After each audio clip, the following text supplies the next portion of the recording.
everyday sandwich bread, soft, sturdy, and made with simple ingredients. Heat 2 cups of water to between 100 and 110 degrees. Add 1 tablespoon of sugar and whisk it in, and then add 1 tablespoon of yeast and whisk that in. What we're doing is proofing or testing our yeast. We want to make sure that it's alive, happy, and healthy. So we're feeding it some sugar and we're going to let it bloom. It's going to start eating that sugar and giving off carbon dioxide.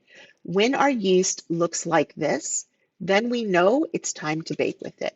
I'm going to start by adding my yeast water sugar mixture right to the bowl of my stand mixer, and I have it on my digital scale to make weighing other ingredients easier.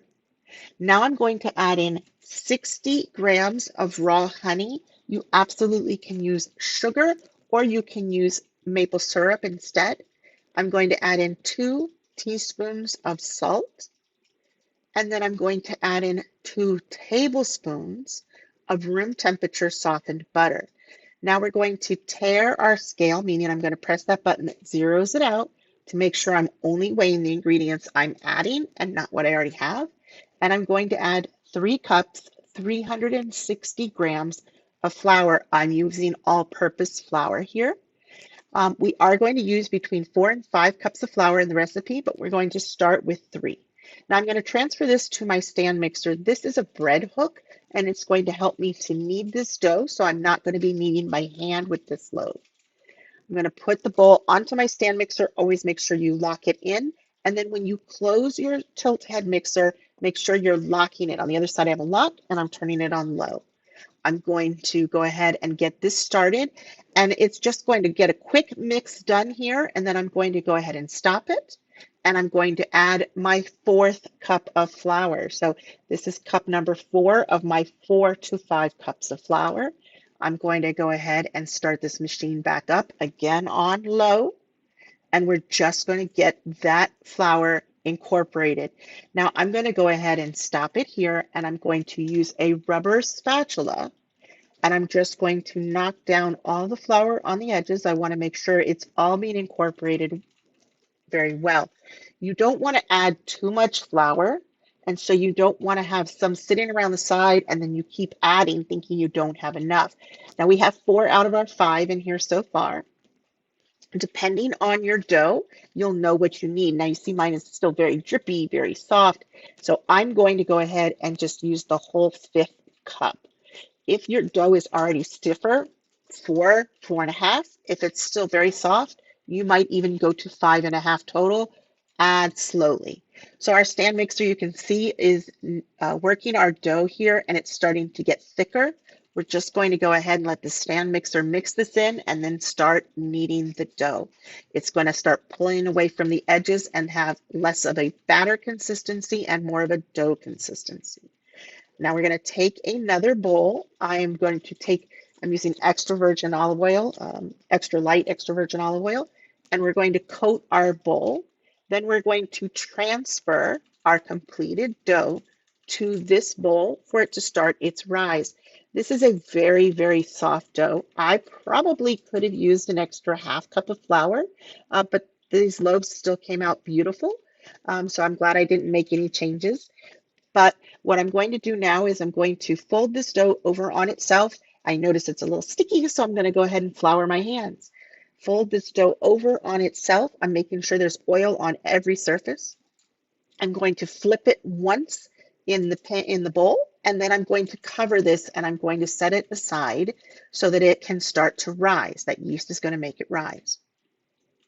Now it can take 1 to 3 hours depending on the temperature in your kitchen. This has now risen. I'm happy with it as it is. And I'm going to deflate this dough. What I'm going to do is I'm just going to give it one good solid punch right in the middle. And that is going to let all those gases out. And we're going to begin to shape this dough now.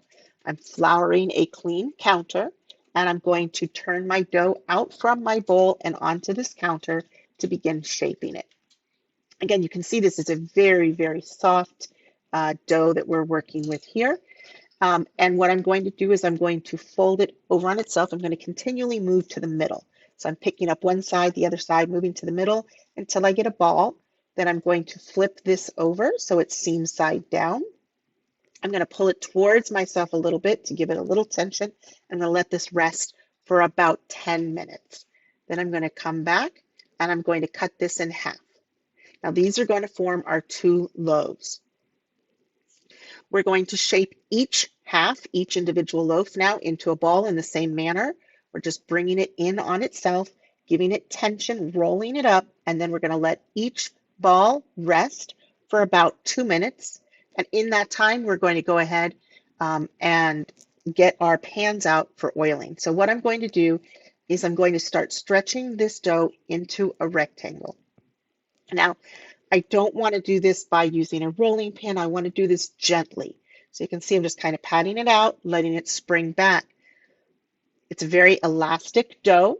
The gluten in it is well developed and it's springing back. So I'm holding it and I'm letting its weight drag it down.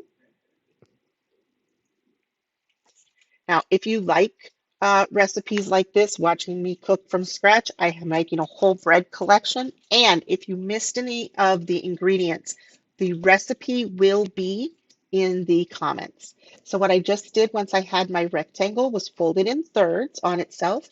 And now I'm pinching together the edges to create one seam. And I'm also pulling a little bit from underneath each side to build some tension here.